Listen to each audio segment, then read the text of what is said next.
flu has disappeared worldwide during the COVID pandemic. Here's a summary of the article.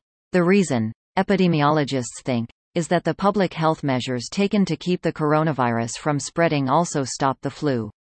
As Scientific American reported last fall, the drop-off in flu numbers was both swift and universal.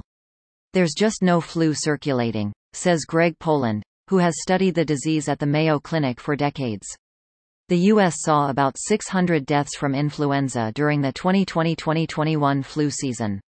Because each year's flu vaccine is based on strains that have been circulating during the past year, it is unclear how next year's vaccine will fare, should the typical patterns of the disease return. The WHO made its flu strain recommendations for vaccines in late February as usual, but they were based on far fewer cases than in a common year. For now, future flu transmission remains a roll of the dice. This post received a score of 21,000, with an upvote ratio of 95%. Here are the top comments in response to this article.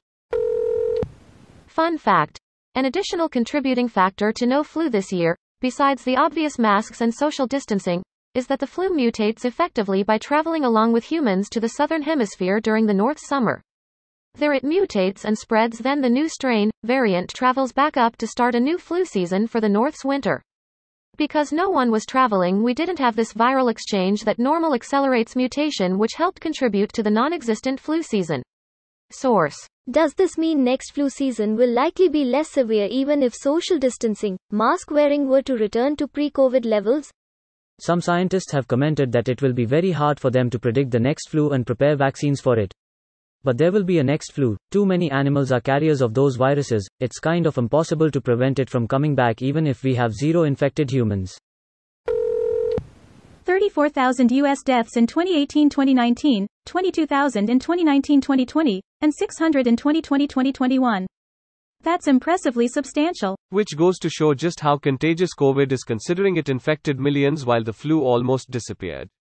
It's all encoded in the basic reproduction number. The R0 of COVID is 2.9, whereas the common flu is 1.3. And since the spread is exponential over time, a small change in R0 has very large effects. The measures taken usually remove a fraction from the R0. Say, school closure reduces R0 by 30%. Enough to halt the spread of influenza results in R of 0.9, but not nearly enough for COVID results in R of 2.0.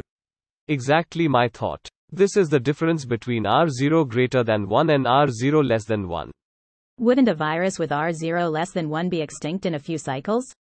Most viruses with a broad R0 less than 1 have a reservoir, human subpop, animal, or insect, where R greater than 1. That's some monkeypaw shit right there. Some asshole wished for no more flu. Not forever though. Flu has a large animal reservoir. Well, it hasn't entirely disappeared from humans, so I don't think anyone is claiming it won't come back.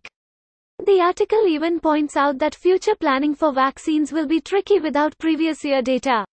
It also raises the question of what future flu patterns will be like.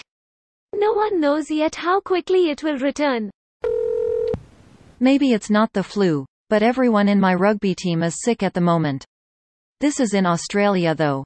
No COVID, but people have started getting colds again. I didn't get sick for 13 months when masks were a thing. Shocking, right? So many people I know in Sydney have been sick recently. I just got over a head cold and an annoying dry cough that lasted a good 2 weeks. This video was automatically created by Reddit to speech.